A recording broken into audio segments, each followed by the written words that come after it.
শুভ সকাল প্রিয় শিক্ষার্থীরা, আশা করি সবাই ভালো আছো।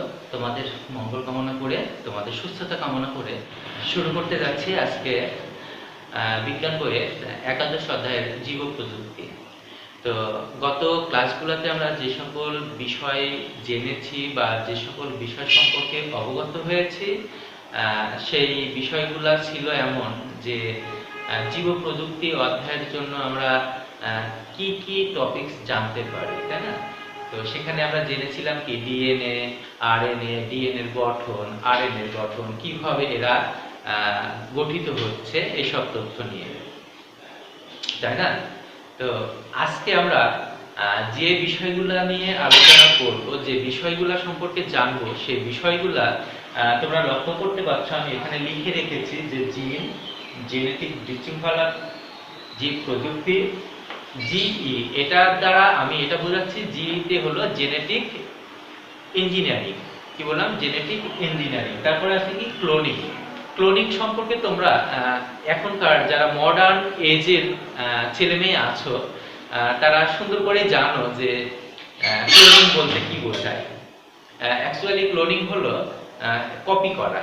যাই হোক, এগুলা নিয়ে পরে কথা হবে। তারপর হলো বিটি অ্যান্ড জিই এর ব্যবহার। বিটিটা কি?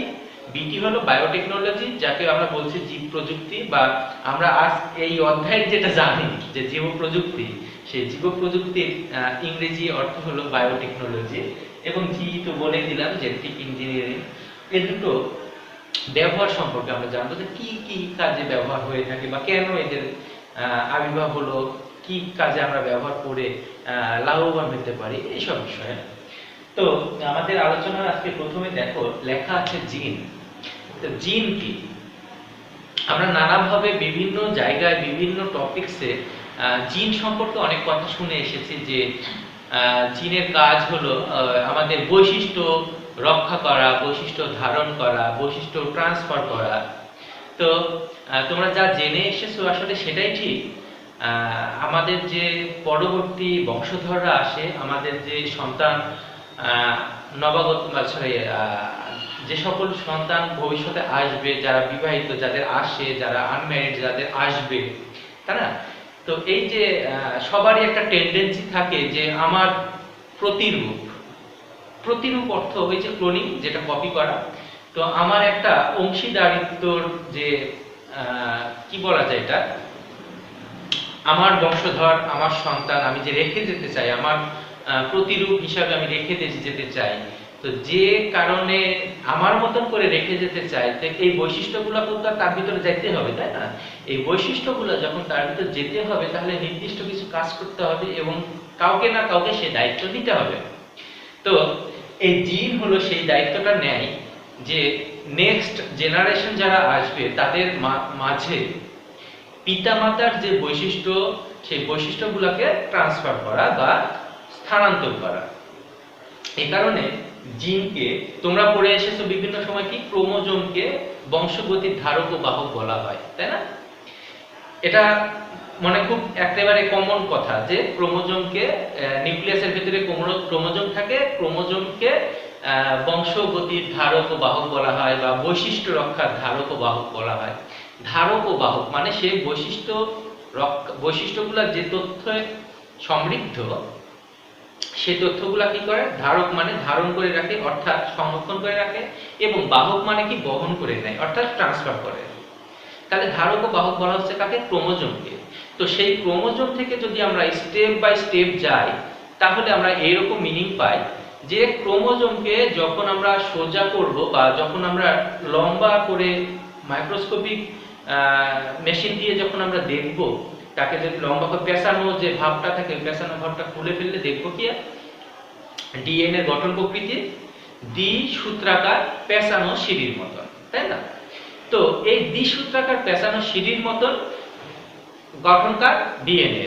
ডিএনএর এই দ্বিসূত্রাকার গঠন সিঁড়ির মতন যখন মাঝখান দিয়ে ডিভাইডেশন হয়, এই 5 কার্বন বিশিষ্ট তোমার পেন্টোজ সুগার দুটা পার্ট হয়ে যায়, তখন সৃষ্টি হলো কি আরএনএ, তাই না? এটা তোমরা আমার আগের যে ভিডিও, সেই ভিডিওতে দেখেছো। তো ওই ভিডিওতে যখন আমি ডিএনএ এর গঠন দেখিয়েছি এবং আরএনএ এর গঠন দেখিয়েছি, তো সেখানে আবার এই জিনের কথা কিন্তু অবশ্যই আসছে। ডিএনএ তে জিন থাকে মানে কি, ডিএনএ তে জিন, ডিএনএ তে থাকলো আরএনএ, এই আরএনএ ভেতরে বিভিন্ন স্তরে বা স্তরে অসংখ্য পরিমাণ জিন অবস্থান করে। তাহলে জিন কি এবং কোথায় অবস্থান করে সে সম্পর্কে তোমরা ধারণা পেলে। মূলত আমাদের বংশের বা আমাদের যে বৈশিষ্ট্য, আমাদের যে গুণাবলী, সেটা ধরে রাখে জিন এবং স্থানান্তর করেও জিন। এর অবস্থান কোথায়? আরএনএ এর উপর, আরএনএ এর ভিতরে অবস্থান করে, নির্দিষ্ট অংশে অবস্থান করে এবং স্তরে স্তরে সাজানো থাকে অনেকগুলা। এক একটি জিন এক এক ধরনের বৈশিষ্ট্য পালন করে, নির্দিষ্ট জিন নির্দিষ্ট কাজ করে থাকে। তাহলে মনে করো আমার চোখের রং, ভেতরে যে আমরা যাকে মণি বলি, চোখের মণি বা কৃষ্ণমণ্ডল, এটাকে যে কালো হবে, অনেকের কালো, অনেকে ব্রাউন কালার, অনেকের অ্যাশ কালার, তাই না? এই যে চোখের এই রংটা কেমন হবে, এই চোখের রংটার জন্য একটা জিন কাজ করবে। আবার আমার স্কিন কালার কেমন হবে, তার জন্য একটা জিন কাজ করবে। আমার বৈশিষ্ট্য, আমি লম্বা না খাটো, তার জন্য একটা জিন কাজ করবে। অর্থাৎ নির্দিষ্ট কাজের জন্য নির্দিষ্ট জিন কাজ করবে বা তথ্য সংগ্রহ করে রাখবে। তাহলে জিন অসংখ্য পরিমাণে আছে এবং তারা নির্দিষ্ট কাজের জন্য নিয়োজিত আছে। আমি আশা করি জিন সম্পর্কে নতুন করে আর বলার কিছু নাই এবং বাংলা ভাষা তোমরা জাস্ট একবার দেখে নিবা, হয়ে যাবে। এটা মুখস্থ করে বা আহামরি সময় দিয়ে বুঝতে হবে এরকমও না, খুব ইজি টপিকস। চলে যাচ্ছি আমরা পরের টপিকসে, জেনেটিক বিশৃঙ্খলা। বিশৃঙ্খলার ইংরেজিটা হলো কি ডিজঅর্ডার, মানে অনিয়মিত বা অনিয়ন্ত্রিত কিংবা শৃঙ্খলাহীন, ডিজঅর্ডার বলতে যা বোঝায়। তো আর জেনেটিক তো ইংরেজি শব্দটা জানোই, তাহলে আমরা বলতে পারি কি জেনেটিক ডিজঅর্ডার। এই জেনেটিক ডিজঅর্ডার বা বংশীয় বা বংশগত যে বিশৃঙ্খলাকে আমরা আরো কিছু কথা বলতে পারি, বংশীয় সমস্যা, বংশীয় রোগ, এই জাতীয় কথা বলতে পারি। তো এখানে তোমাদের বইয়ে লেখা আছে জেনেটিক বিশৃঙ্খলা, আমি সেটাই বলছি। জেনেটিক বিশৃঙ্খলা ঘটে থাকে মূলত ক্রোমোজোমের পরিবর্তনের কারণে। কিসের পরিবর্তনের কারণে? ক্রোমোজোমের। আমাদের ক্রোমোজোম, তোমরা ক্লাস 8-এ পড়ে এসছো কোষ বিভাজনের প্রক্রিয়াগুলা। কোষ বিভাজন 3টি প্রক্রিয়া ঘটে থাকে, অ্যামাইটোসিস, মাইটোসিস, মিওসিস। তো মাইটোসিস কোষ বিভাজনের সময় দেখবা যে অনেক কয়টা জটিল ও কঠিন যে ধাপগুলা অতিক্রম করার পরে একটি কোষ থেকে দুটি আপত্য কোষ তৈরি হলো এবং সম আকৃতির সমগুণ সম্পন্ন যে কোষ তৈরি হলো, সেই কোষ বিভাজনের সময় যে প্রোফেজ, প্রোমেটাফেজ, অ্যানাফেজ, টেলোফেজ আছে না, এই যে মাঝখানে যে তিনটা যে স্টেপ বা স্টেজ, দশা, এইখানে যখন অনিয়মিতভাবে বা অনিয়ন্ত্রিত কোষ বিভাজন ঘটে থাকে, তখনই আমরা ধরে নিই যে ওখানে জেনেটিক ডিসঅর্ডার সংঘটিত হয়ে গেল।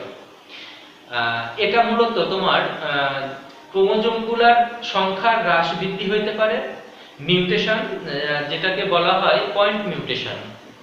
পয়েন্ট মিউটেশন হচ্ছে তোমার নির্দিষ্ট জায়গায় পরিবর্তন, নির্দিষ্ট জায়গার বিশৃঙ্খলা, ক্লিয়ার, অথবা নির্দিষ্ট কোনো অঙ্গে আর একটা অঙ্গের সংযুক্তি। মিউটেশন শব্দ মানে মিউটেশন শব্দের অর্থ হলো পরিবর্তন। তো এই যে পয়েন্ট বলতে বুঝে যে একটা নির্দিষ্ট বিন্দুতে নির্দিষ্ট জায়গায় যখন এই পরিবর্তনটা ঘটে, তখন এক ধরনের সমস্যা দেখা যায়। আবার ক্রোমোজোমের যদি ক্রোমোজোমে, তোমরা জানো আমাদের মানব শরীরে 23 জোড়া ক্রোমোজোম আছে। 23 জোড়া ক্রোমোজোম মানে প্রত্যেকটা জোড়ায় আবার দুটো করে জিন অবস্থান করে, তাই না? যেমন আমাদের সেক্স ক্রোমোজোম এক জোড়া, এই এক জোড়ার ভেতরে আবার কি দুটো জিন আছে, XX অথবা XY। এই যে দুটো করে জিন বা অনুলিপি বা কপি বা ক্লোনিং জিন, সহায়তাকারী জিন বা অনুরূপ জিন, এই যে জিনগুলা দুটো করে থাকছে, তাহলে হিসাব করে দেখো মানে প্রত্যেকটা লেয়ারে, প্রত্যেকটা ক্রোমোজোমের যে নাম্বারিং সিস্টেম, সেখানে তাদের একটা করে প্রতিরূপ আছে। তো ওই প্রতিরূপে যখন সমস্যা হবে, তখন দেখা যাচ্ছে যে এই সমস্যাটা পরবর্তী বংশধরের কাছেও চলে যায়। আমার যদি মনে করো অল্প বয়সে আমার চুল পড়ে যাবে, তাই না? এটা হলো বংশীয় একটা ব্যাপার থাকে। তো এই বংশীয় ব্যাপারটা আমার যদি জিনের ভিতরে থেকে যায়, তাহলে নিশ্চয়ই এই গুণটা বা এই বৈশিষ্ট্যটা আমার সন্তানের মাধ্যমেও যাবে, সন্তানের মাঝেও যাবে, তাই না? তো এই জেনেটিক বিশৃঙ্খলতা ঘটে থাকে কি কি কারণে? একটা হলো পয়েন্ট মিউটেশন, 2 নম্বর হলো তোমার ক্রোমোজোমের সংখ্যার হ্রাস বৃদ্ধি, জিনের হ্রাস বৃদ্ধি, যে পরিবর্তনগুলো হয় সেই কারণে জেনেটিক বিশৃঙ্খলা ঘটে থাকে। তোমরা আমার ডান পাশে দেখতে পাচ্ছ এখানে জেনেটিক বিশৃঙ্খলার কয়েকটি দিয়ে রাখছি, প্রকারভেদ দিয়ে রাখছি। এখানে একটা হলো সিকেল সেল, হান্টিংটনস, তারপরে ডাউনস, তারপরে হলো কি ক্লিনিফেল্টার্স এবং লাস্টে আছে টার্নার্স। এগুলা কিন্তু সবগুলো এক একটি রোগের নাম। এর বাইরেও কিছু রোগ আছে, যেমন বর্ণান্ধতা। আমাদের চোখের ভিতরে যে রড ও কোন কোষ নামে যে দুটো কোষ আছে, এদের কাজ হলো কালার পিগমেন্টকে শনাক্ত করা। কালার পিগমেন্টকে শনাক্ত যদি করতে না পারে, তার মানে সে রংগুলোকে আইডেন্টিফাই করতে পারবে না। তোমরা এটাও জানো যে মৌলিক রং 3টি হয়। এই মৌলিক রং 3টি মনে রাখার একটা সহজ ইয়ে আছে, আসল। আসল আর নকল শুনেছো? আসল দিয়ে হলো আসমানি, সবুজ এবং লাল। এই যে মৌলিক 3টি রং, এই 3টি রং তারা যখন আইডেন্টিফাই করতে পারবে না, তখন এই 3টির মিশ্রণে আবার বিভিন্ন ধরনের রং উৎপাদন হয় বা উৎপন্ন হয়ে থাকে। এই রংগুলোকে চিনতে পারে না। এই চিনতে না পারার কারণে তাদেরকে বলা হয় কি বর্ণান্ধতা। আর একটা কি আছে, থ্যালাসেমিয়া। এটাও কিন্তু তোমার বংশীয় রোগ বা জেনেটিক ডিজঅর্ডার যুক্ত রোগ। সেক্স লিঙ্কড ডিজঅর্ডার বলা হয় এগুলাকে। কি বলা হয়? Sex linked disorder. এরকম তোমার অনেক রোগ আছে যেগুলা আমরা হয়তোবা গুরুত্ব দিই না অথবা জানি না কেন হচ্ছে, অযথায় দেখা যাচ্ছে ওই ব্যক্তির ওপর দোষ চাপানো হয়ে যায়। যা হোক, এই কথা বলে তো আসলে শেষ করা যাবে না। কথা বললে, গল্প করলে অনেক সময় যাবে, ভিডিওর ডিউরেশনটা বাড়বে। তো ডিউরেশনটা বৃদ্ধি না হোক, আমরা চলে যাচ্ছি কি আলোচনা সূচি। তো জেনেটিক বিশৃঙ্খলা প্রথম নাম্বার আছে কি সিকেল সেল। সিকেল সেলটা কি? আমি রক্তের গঠনে তোমাদের বলেছিলাম যে কোন এক সময় বলেছি হয়তোবা, তাই না? আমরা জানি যে রক্তের 3টি উপাদান, রক্তকণিকার 3টি উপাদান। রক্তের বলা ঠিক হয়নি, রক্তের 2টো উপাদান, রক্তকণিকা, রক্তরস। রক্তকণিকা আবার 3 প্রকার। কি কি? লোহিত রক্তকণিকা, শ্বেত রক্তকণিকা, অনুচক্রিকা। এখন লোহিত রক্তকণিকার আকৃতিটা হলো কেমন? চ্যাপ্টা প্রকৃতির। তোমরা অ্যালপেনলিবে যে চকলেটগুলো খাও, যে রাউন্ড শেপ, বৃত্তাকার এবং মাঝখানে একটু ডাউন, তাই না? মাঝখানে ডাউন, অর্থাৎ আমরা যদি একটু ময়দার টুকরা নিয়ে গোল করে তোমার চাপ দিয়ে 2 আঙুল দিয়ে মাঝখানে এবার চাপ দেই, তাহলে যেমন ডাউন হবে, অ্যালপেনলিবে চকলেটটাও ঠিক ওরকম। এবং সেই ধরনের গঠন আকৃতি হলো আমাদের লোহিত রক্তকণিকা। তো এই সিকেল সেল রোগ যখন হয়, তখন আমাদের এই লোহিত রক্তকণিকার ওই যে শেপটা, ওই শেপটা আর থাকে না। ওই শেপটা তখন চেঞ্জ হয়ে গিয়ে হয় কি কাস্তে রূপ ধারণ করে। কাস্তে মানে একটু বাঁকা প্রকৃতির। তোমরা যে ধান টান কাটার সময় দেখছো যে এরকম কাস্তে প্রকৃতির হয়। ফলে হয় কি আমাদের শরীরে যখন ওই পরিবর্তনটা আসে লোহিত রক্তকণিকায়, আমাদের যে লোহিত রক্তকণিকা ভেঙে যায়। তোমরা জানো আমাদের দেহে লোহিত রক্তকণিকা হচ্ছে 120 দিন বাঁচে। তো 120 দিন পরে যখন মারা যায়, যখন ভেঙে যায়, নতুন ভাবে যে হারে ভাঙে, অর্থাৎ রক্ত যে হারে, লোহিত রক্তকণিকা যে হারে নষ্ট হচ্ছে, সেই হারে উৎপাদিত হইতে পারে না। এই উৎপাদিত যখনই না হয়, তখন আমরা কি করি? রক্ত শূন্যতায় ভুগি। এটা হলো সেই সিকেল সেল রোগ, এটাই হলো সেই সিকেল সেল রোগ। বুঝতে পেরেছো? আমাদের পরে লেখা আছে দেখো হান্টিংটনস। কেমন একটা কথা না, মনে হচ্ছে ছোট বাচ্চাদের কথা, হান্টিংটন। তো এই হান্টিংটনস রোগটা কেমন? এটাও হলো পয়েন্ট মিউটেশনের ফলেই ঘটে থাকে। পয়েন্ট মিউটেশন কি সেটা তো বললামই। তো পয়েন্ট মিউটেশনের ফলে ঘটলো, এখন এটা কোন ক্ষেত্রে ঘটে বা কেমন করে ঘটে, তাই না? এই রোগটির প্রভাবটা এমন যে যার শরীরে এই রোগটির লক্ষণ দেখা দিবে, এর মস্তিষ্ক মানে থাকবে কি অনিয়ন্ত্রিত। মস্তিষ্ক বলতে আমরা বুঝে থাকি ব্রেন।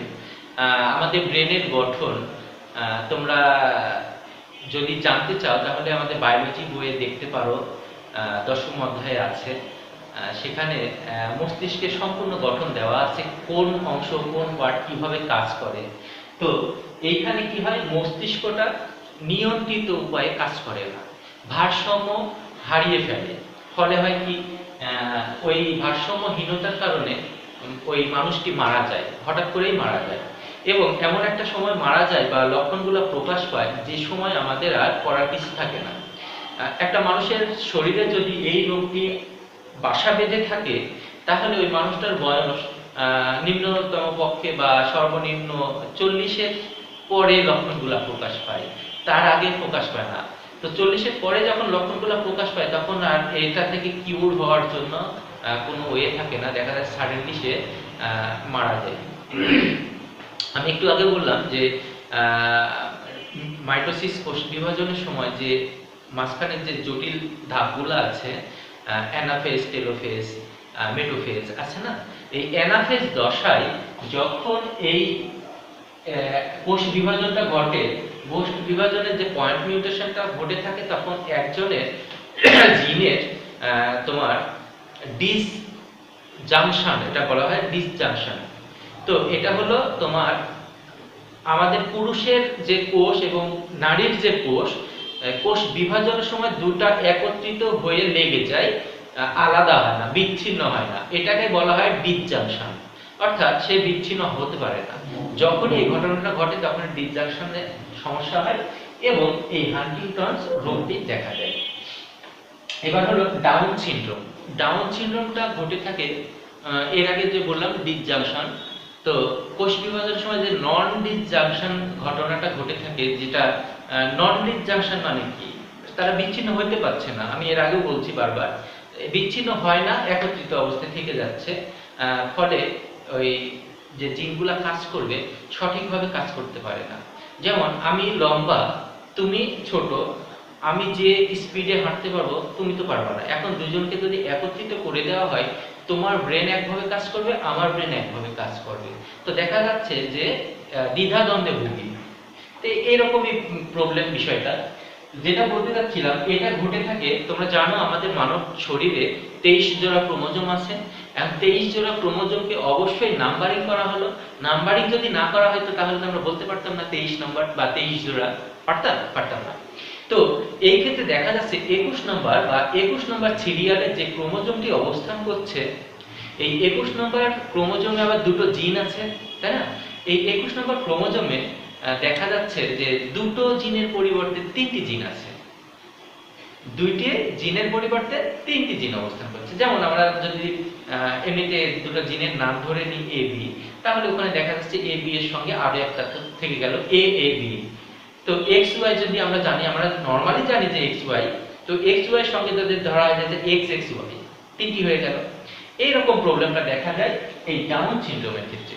এক্ষেত্রে আমাদের যে বৈশিষ্ট্যগুলো আসে বা লক্ষণগুলো প্রকাশ পায়, সেটা হলো জিহ্বা লম্বাটে হবে, চোখের পাতা মোটা হবে, নাক হলো চ্যাপ্টা হবে, তারপরে সাইজটা আমাদের মানে কি বলবো, যে গাঠনিক উচ্চতার দিকে একটু খর্বাকৃতির হবে, হাত পাগুলো একটু মানে খর্বাকৃতির হবে। এই ধরনের প্রবলেম দেখা দিবে এই ডাউন সিনড্রোম রোগের বেলায়। এবার যাচ্ছি আমরা ক্লিনিফেল্টার্স রোগ বা ক্লিনিফেল্টার সিনড্রোম। সিনড্রোম অর্থ লক্ষণ। তো এই ক্লিনিফেল্টার্স সিনড্রোমটা কেমন, আমরা জানি বা তোমরা জানো যে আমাদের সেক্স ক্রোমোজোম মানে 23 জোড়ার ভেতরে 22 জোড়া কি আছে, অটোজোম, যেটা দৈহিক গঠন বৃদ্ধি কন্ট্রোল করে, এবং 1 জোড়া আছে সেক্স ক্রোমোজোম। এই সেক্স ক্রোমোজোমের ভেতরে যদি কখনো ডিসঅর্ডার হয়ে আসে তাহলে দেখা যাচ্ছে এই রোগগুলো দেখা যায়। যেমন আমরা জানি আমাদের কি বলে, আমাদের পৃথিবীতে নারী পুরুষ বা লিঙ্গ যদি নির্ধারণ করতে যায় তাহলে আমরা বলি কি নারী এবং পুরুষ। তো নারী পুরুষ ছাড়াও কিন্তু আমাদের মানব জাতির ভেতরে আরো কিছু লিঙ্গের মানুষ পাওয়া যায়। যদি একটু কথা বলি তাহলে তোমরা মানে অন্যভাবে নিবা। এই সেক্সুয়াল যে মানে প্রবলেম যুক্ত মানুষগুলো আসে, অনেক সময় দেখা যাচ্ছে যে তারা ন্যাচারাল যে একটা পুরুষের বৈশিষ্ট্য থাকা উচিত সেই বৈশিষ্ট্যপূর্ণ হয় না, অথবা আদর্শ যে মহিলা বা নারী হওয়া উচিত সেই বৈশিষ্ট্যগুলো থাকে না, সেক্ষেত্রে আমরা তাদেরকে বলে থাকি কি হিজড়া। তো আসলে এই কথাগুলো না বললে তো তারা কষ্ট পায়, এটা বলাও উচিত না। তো আমরা এক্ষেত্রে বলে কি তারা জেনেটিক ডিসঅর্ডার ভুক্ত মানুষ। তো সেক্ষেত্রে দেখা যাচ্ছে এই 23 নম্বর ক্রোমোজোমে আমরা জানি আমাদের পুরুষের বেলায় সেক্স ক্রোমোজোম দুটির নাম হলো এক্স এবং ওয়াই। তো এই ক্লিনিফেল্টার্স যে সিনড্রোম, এই ক্ষেত্রে দেখা যায় যে আমাদের এই সেক্স ক্রোমোজোমের ভিতরে 3টি জিন আছে, এক্স এক্স এবং ওয়াই, 3টি জিন আছে। তো এই 3টি জিন অবস্থান করার ফলে কি প্রকৃতির বা কি ধরনের লক্ষণ আমরা পরিলক্ষিত করতে পারি? এটা হলো যে এক্স ওয়াই তো নরমালি পুরুষ, তাই না? এই ঘটনাটা ঘটে পুরুষের ক্ষেত্রে যখনই ঘটে তখন এই যে এক্স এক্স ওয়াই থাকলো না, এর জন্য কি হবে, ওই পুরুষটি কণ্ঠস্বর পুরুষের মতন হবে না, একটু কর্কশ প্রকৃতির হবে, চিকন হবে, যেটা মেয়েদের। আবার কি হবে, বুকের যে স্তনগুলা আছে, স্তনগুলা পুরুষের তোমার ছোট সাইজের হয়, কিন্তু সেক্ষেত্রে তার স্তন হবে বড় সাইজের। অর্থাৎ আমরা তাকে পুরুষ বলে আখ্যায়িত করতে পারবো না, আবার মেয়েও বলতে পারবো না। আমি মনে হয় তোমাদেরকে বুঝাতে পেরেছি, তোমরা বুঝে নিও। তো এইটাই হলো ক্লিনিফেল্টার্স সিনড্রোম। এবার আসবে কি, এই ক্ষেত্রে একটা কথা বলতে ভুলে গেছি, এই ক্ষেত্রে বা এই রোগে আক্রান্ত যে সকল মানুষ আমরা আছি পৃথিবীতে, তারা কিন্তু তোমার একটা সন্তান উৎপাদন করতে ব্যর্থ, তাদেরকে বলা হয় বন্ধ্যা। এই সকল পুরুষ কখনো সন্তান জন্ম দিতে পারে না। এবার টার্নার্স সিনড্রোম, এই টার্নার্স সিনড্রোম ঘটে কোথায়? এটা ঘটলো কখন? পুরুষের বেলায়, এবং এটা ঘটলো কি মেয়েদের বেলায়।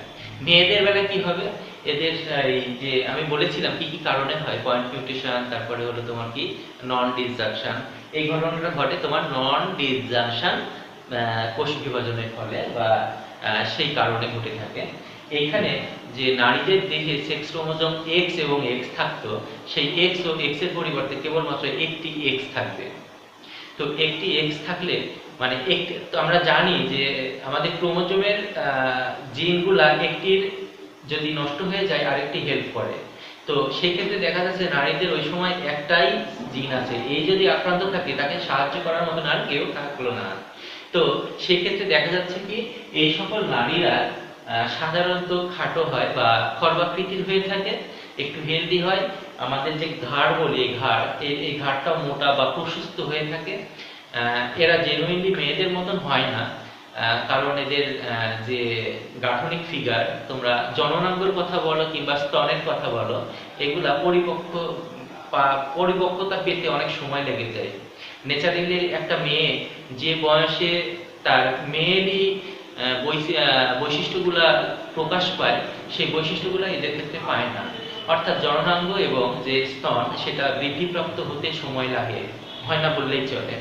এরাও ঠিক পুরুষের মতনই সন্তান জন্মদানে অক্ষম, অর্থাৎ এরাও বন্ধ্যা।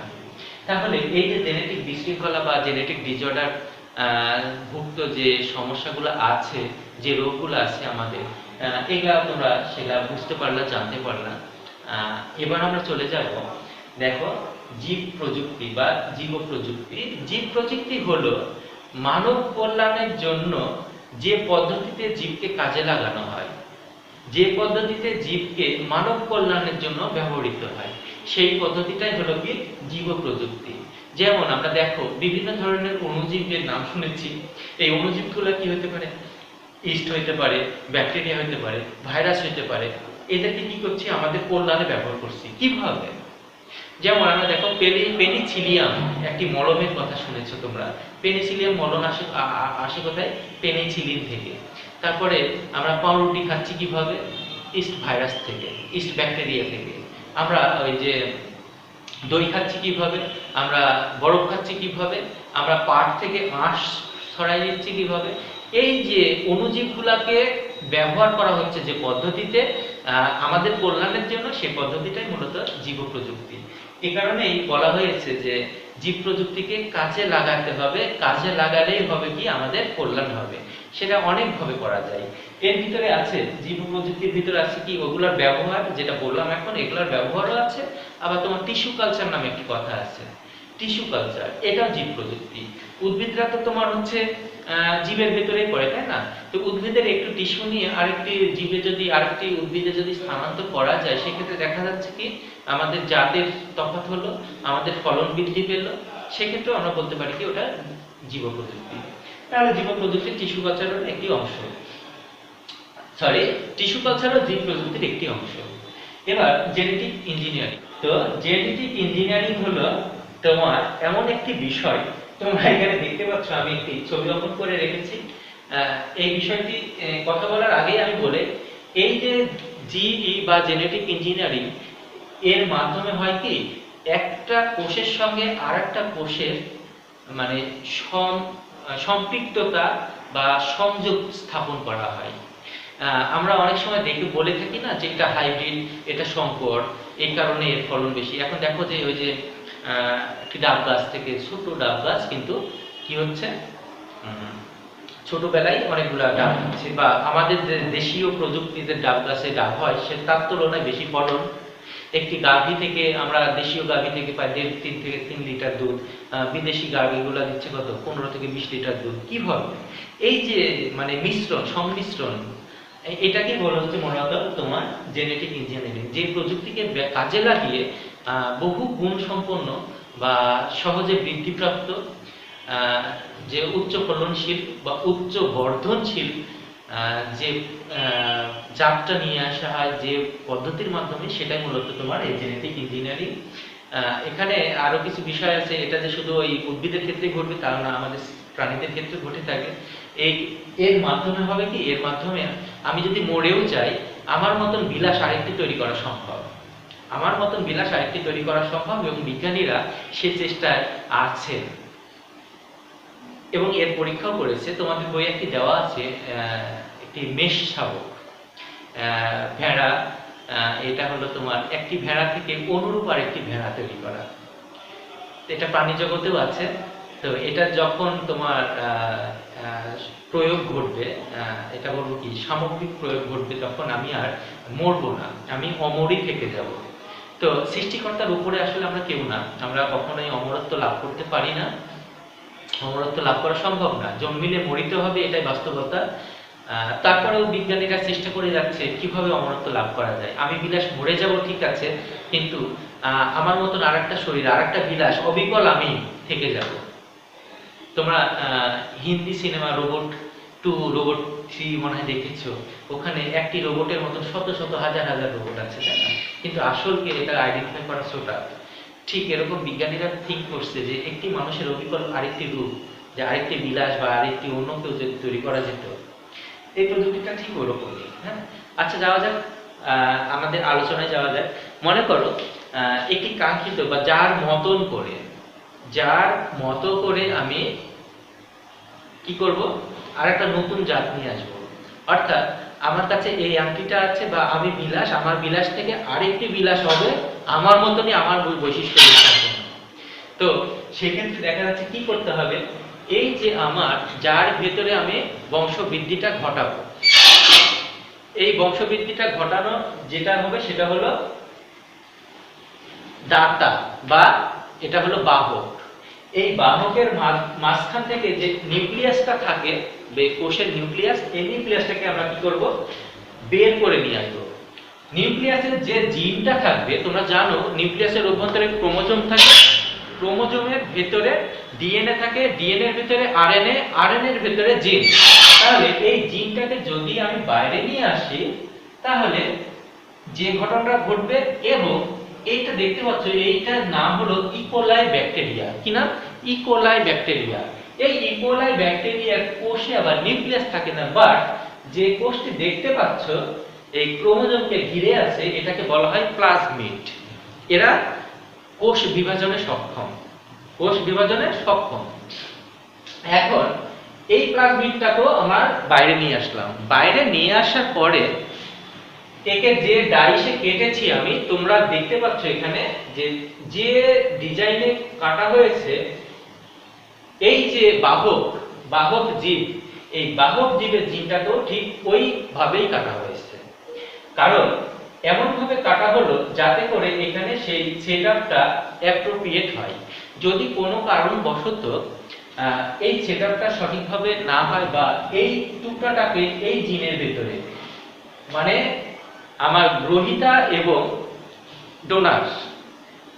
ডোনার এবং রিসিভার, এই দুটো জিন যদি সঠিক মাপে কাটা না হয় তাহলে এখানে সংযুক্ত করা কষ্টকর হবে।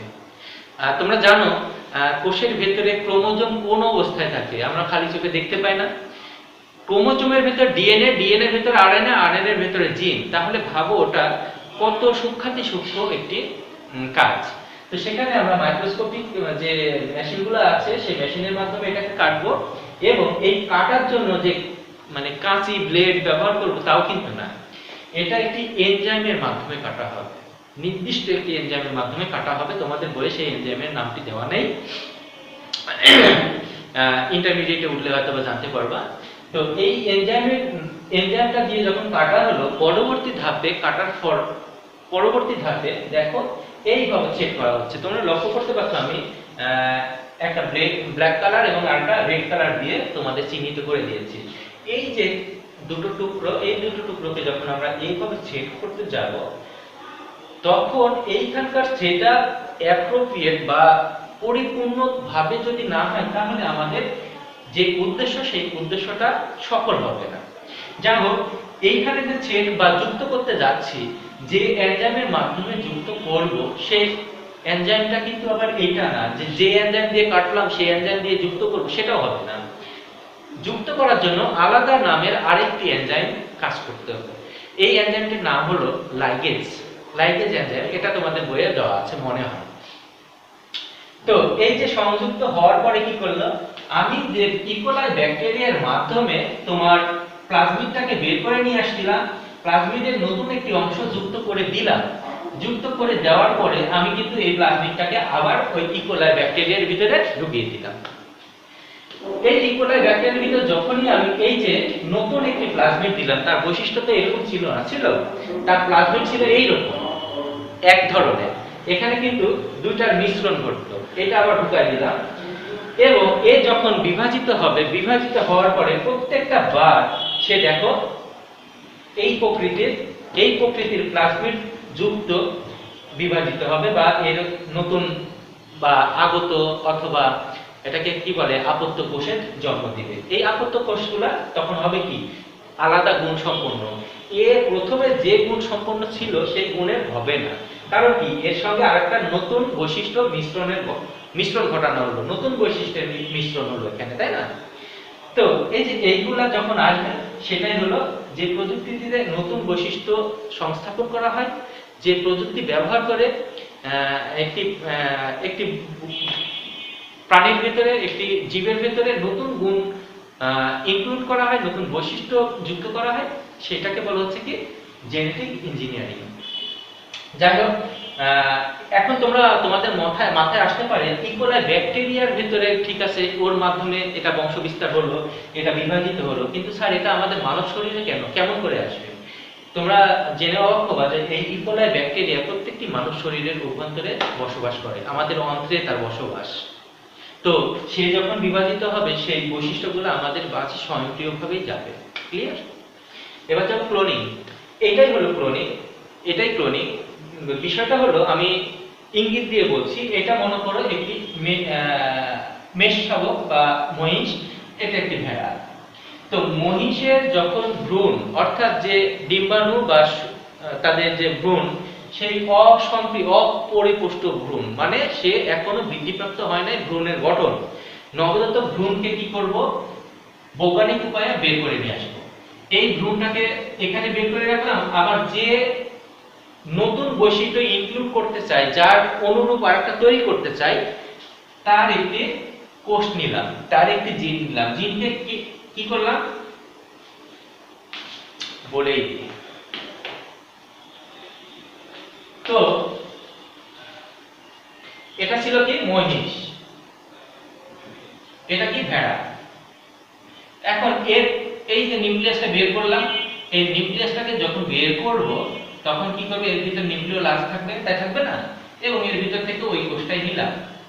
নেওয়ার পরে কি করব, বৈজ্ঞানিক উপায়ে হোক, জেনেটিক ইঞ্জিনিয়ারিং যে প্রযুক্তি আছে সেই প্রযুক্তির মাধ্যমে এই নিউক্লিওলাসটাকে বের করে দিব।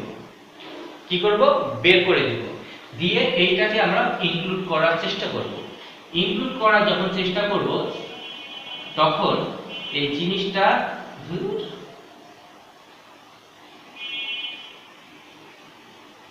এইখানে সম্পৃক্ত হলো এবং এক সময় এইভাবে নিবে। তো ভেতরে যখন এইটা, এই যে আমার এইটা আস্তে আস্তে দেখো কিভাবে যাচ্ছে, যখন এই যে পরিপূর্ণ কোষ তৈরি হয়ে গেল, এই পরিপূর্ণ কোষ যখন তৈরি হয়ে গেল তখন কিন্তু আলটিমেটলি আমাদের এই কাঙ্ক্ষিত বৈশিষ্ট্যটা এই কোষের ভেতরে সংযুক্ত করে দিলাম। এখন কি করব, এই যে ভ্রূণটা বের করে নিলাম না, যখন আমার এটা ইনসার্টেড হয়ে গেল তখন আবার কি করব, এই প্রাণীর দেহে দিয়ে দিব। যখন এ প্রসব করবে বা যখন সে সন্তান জন্মদান দিবে তখন কিন্তু এই যে এই বৈশিষ্ট্যটা প্রকাশ পাবে, অর্থাৎ একটি ভেড়া থেকে আরেকটি ভেড়া তৈরি করা হলো। এটা হলো ক্লোনিং। এবার বিটি এবং জি, বায়োটেকনোলজি এবং জেনেটিক ইঞ্জিনিয়ারিং, বায়োটেকনোলজি এবং জেনেটিক ইঞ্জিনিয়ারিং এর ব্যবহার। আশা করি তোমরা বুঝতে পারছো এই ব্যবহারগুলো কোথায় আছে, কিভাবে আছে। নতুন করে বলার আর কিছু নাই, তোমরা একবার রিডিং করে নিবা। আমি শুধু টপিকসগুলো বলে দিচ্ছি কোথায় কোথায় হতে পারে। চিকিৎসা শাস্ত্রে হতে পারে এই জেনেটিক ইঞ্জিনিয়ারিং ব্যবহার, কারণ এগুলাই, তাই না? চিকিৎসা শাস্ত্রে হতে পারে, জীব প্রযুক্তি হতে পারে, কোথায় কৃষি ক্ষেত্রে হতে পারে, মৎস্য ক্ষেত্রে হতে পারে। আমাদের ওই জেনেটিক ইঞ্জিনিয়ারিং ব্যবহার আরো কোথায় আছে, আরো আছে আমাদের প্রাণীকুলে আছে, তারপরে টিস্যু কালচার যেটা আছে সেটা উদ্ভিদকুলে আছে। এই যে যে শাস্ত্রগুলা, এই যে যে ক্ষেত্রগুলা, শাস্ত্র বলা ঠিক না, এই ক্ষেত্রগুলাতে এদের মূলত ব্যবহার হয়ে থাকে। আমাদের দেশে দিনে দিনে জনসংখ্যার পরিমাণ বেড়ে যাচ্ছে, বাট আমাদের যে আবাদি জমি, এই জমির পরিমাণ কিন্তু বাড়ছে না, বরং কমে যাচ্ছে। তো সেখান থেকে অধিক পরিমাণে খাদ্য উৎপাদনের জন্য অধিক ফলনশীল উদ্ভিদ লাগবে। অধিক ফলনশীল উদ্ভিদ তৈরি করতে গেলেই আমাদের এই জেনেটিক ইঞ্জিনিয়ারিং ও বায়োটেকনোলজির প্রয়োগ ঘটাতে হবে। বিজ্ঞানীর সেই চেষ্টাই আছে। তোমরা দেখতে পাচ্ছ আমরা আগে একটা দেশি বড়ই থেকে যদি 5 কেজি বড়ই পেতাম, এখন ওই গাছে ওর পরিবর্তে ওই বড়ই খাচ্ছি বা কুলি খাচ্ছি, বাট সাইজে বড়, মিষ্টি হচ্ছে, ফলন বেশি, তাই হচ্ছে না? আগে 1 বিঘা জমিতে ধান হয়তো 10 মণ করে, এখন 1 বিঘা জমিতে 20 থেকে 30 মণ করে ধান হচ্ছে। এই যে উচ্চ ফলনশীল বা উচ্চ বর্ধনশীল যে প্রজাতিগুলো আসছে, সেটা কিন্তু এদের ব্যবহারের মাধ্যমে। আশা করি তোমরা বুঝতে পারছো যে কোন কোন ক্ষেত্রে এদেরকে ব্যবহার করা হয়ে থাকে। সময় অনেক হয়ে গেল, তোমাদের অধ্যায়ের ভিতরে সম্ভবত আরেকটি বিষয় আছে, ডিএনএ টেস্ট। ডিএনএ টেস্ট সম্পর্কে তোমাদের বইয়ে তেমন কিছু বলা নেই। এটা খুব জটিল একটি প্রক্রিয়া। সাধারণত কোনো দুর্নীতির সমাধান অথবা কোনো কি বলা কুচক্রীকে আইডেন্টিফাই করার জন্য ডিএনএ টেস্টটা করা হয়ে থাকে। সন্দেহভাজন ব্যক্তির কি করা হয়, লালা নিতে পারো, মূত্র রস নিতে পারো, মূত্র নিতে পারো, রক্ত নিতে পারো, অথবা দেহকোষ নিতে পারো। এই যে বিভিন্ন উপাদান আছে, এই যে কোনো একটি পেলেই হলো। তো যে কোনো একটি নিলে হবে কি, লালা থেকে তোমার সিরোলজি নামে একটি টেস্ট আছে, এই টেস্টের মাধ্যমে তারা কয়েকটি ধাপ অতিক্রম করে ওখান থেকে ডিএনএ নমুনা বের করে। নমুনা বের করে যদি শনাক্ত ওইটার যে ফলাফল আসছে এবং যে দায়ী ব্যক্তি, সেই দায়িত্ব ব্যক্তির যদি ডিএনএ 50% মিলে যায়, তাহলে তাকে বলা হয় যে সে দায়ী এবং তাকে আইডি শনাক্ত করা হয়েছে। পিতামাতার ক্ষেত্রেও তাই।